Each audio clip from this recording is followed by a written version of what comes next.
Hi everyone, welcome. It's me, Lori from Inner Goddess Tarot. Just getting settled in there. Great.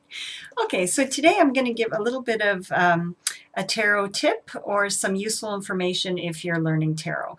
So something that, what can I say? Also, this is something that helps you move away from a dependence on that little white book and a dependence on looking up the meanings all the time. A quick way to get a feeling for what's going on in a spread. So I'm just going to talk a little bit about the significance of numbers in the tarot. So most of the cards are numbered. The court cards are a little bit different, but the minors and the majors are numbered and we can get a lot of information. So let's take a quick look at the minors, and we've got a progression there from ace or 1 up to 10, and that tells us a story. So if you get a reading where you see all the cards are in the aces and the 2s, that's got a very different feeling than, let's say, the 9s or the 10s or somewhere in between. So I'm just going to do a quick, really basic run through, short keywords of what each number means and how this can help you in a reading. So let's take a look first at the ace. So the example I have here is the Ace of Cups. So aces are new beginnings, pure potential. So they're that idea, that spark, that potential that still needs to be nurtured and grown. But if you see a lot of aces coming up in a reading, then we're seeing something new is coming. There's a new start. And Ace of Cups can often indicate new love, a new romance starting, or a love that feels like it's been able to start again and refresh. Or it can even be, it sometimes indicates a baby, that a baby's coming. So it's a new beginning in the area of love. Okay.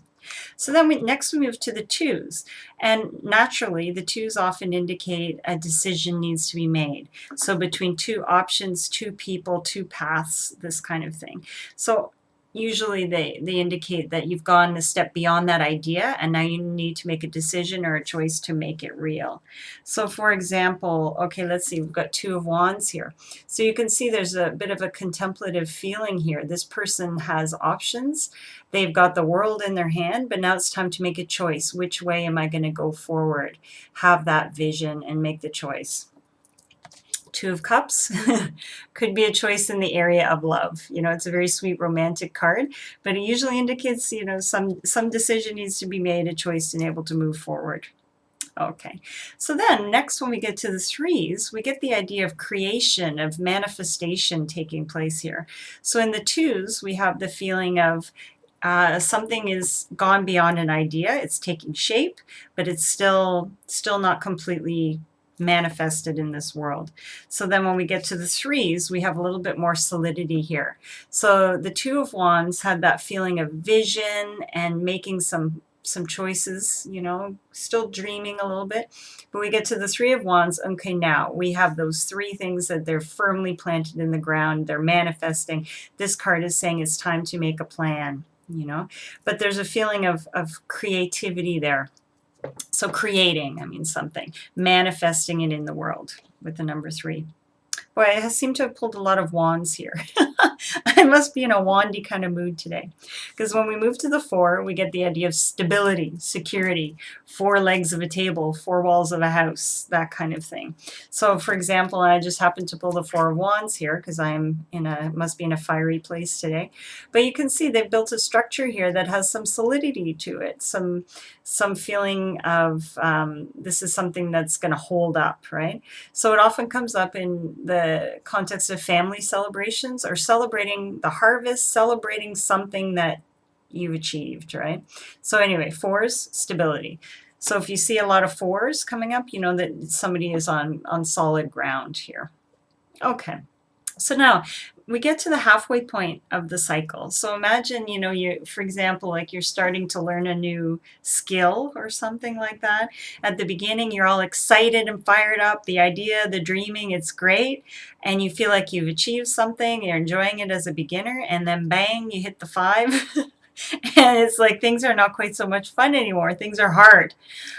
So that 5 is there sent to challenge you. It often indicates a bit of conflict or challenge, conflict. There's a little bit of a fight going on there. That's something you have to get through, a disruption that you need to get through to get on with the next cycle. So for example, we've got the Five of Pentacles. So this could indicate a financial hardship, something that you need to get through. Or the Five of Cups, so emotional upset.